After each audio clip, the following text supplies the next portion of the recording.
Changing your name is exciting, but updating your car insurance can feel like a whole other mountain to climb. But don't worry, I'll walk you through it with Geico. First things first, you're going to need to contact Geico directly to start the name change process. This is the crucial first step. You can usually find their contact information, like a specific customer service number dedicated to policy changes, on their website, or your policy documents. Make sure you're talking to the right person. Okay, have you successfully contacted Geico? Great.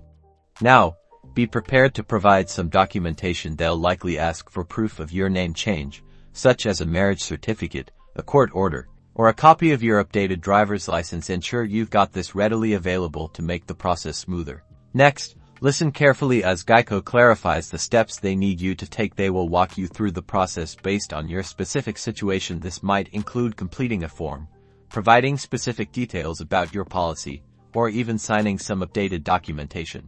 And remember to take your time with each step. After you provide the necessary information and any completed forms, Geico will update your policy. Double-check your updated documents for the correct name immediately after receiving them. It's extremely important. Check the spelling and make sure the information is accurate. It's that easy. Keep in mind that while the process might take a little time to go through, it's usually straightforward. After the name is changed on your car insurance, you have successfully updated your name, and all you need to do is relax.